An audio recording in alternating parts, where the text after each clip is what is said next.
If only social media were treated like safety conferences or social events or wine and cheese parties, people would be considerate of others' points of view. They'd listen, they'd consider and digest new ideas, they'd ask questions, they'd be respectful, and they'd be willing to accept that perhaps, among all these diverse minds and diverse experiences, they might actually get a new perspective that challenges their own. But it's social media, and social media is apparently where points of view are defended, where others' opinions are chastised, sometimes even ridiculed. You've seen people offer their opinion to headlines without actually reading the entire article. Well, that would never happen at a party or social event. There, people would be given consideration to finish explaining their idea. People would engage, they'd listen, they'd hear, they'd exchange, and probably learn something. But you can't learn if you're defending your point of view. If safety meetings were conducted in the same way as social media, attendees would interrupt the meetings with things like, well, there's 1,000 reasons why that won't work.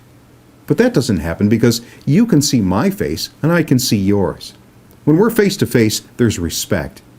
It's easy to argue when your face can't be seen. While you're arguing, you're not considering another point of view. You're defending your own.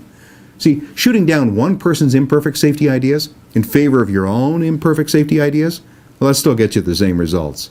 Good people still getting hurt. So instead of poo-pooing an idea or arguing with one tiny part of an overall safety philosophy, how about we dial it back a bit and simply do what we expect our employees to do when we speak? That's listen. Never before in history have there been better workplace safety processes and procedures. And never before in history have there been more certified safety professionals in the field. So why are the incident numbers still rising? Good people shouldn't still be getting hurt. What if the rule was if you've achieved zero for a long time, well then you get to dominate the discussions. Meanwhile, there might be another idea out there that's worth considering. If frontline employees displayed the same conduct as some safety people do online, nothing would ever change. No new initiatives would ever be accepted. No new processes would ever be considered. If safety people publicly chastised their own employees the way they handle social media discussions, well, the safety cultures of those companies would plummet. Publicly chastising an employee is what terrible managers do. Good managers pull an employee aside and have a private discussion. You know, private discussions are available on social media channels too.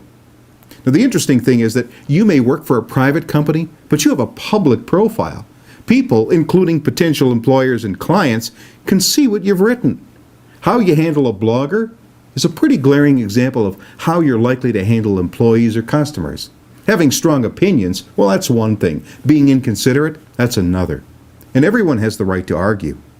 But you don't have the right to be insulting and demeaning. It's safety.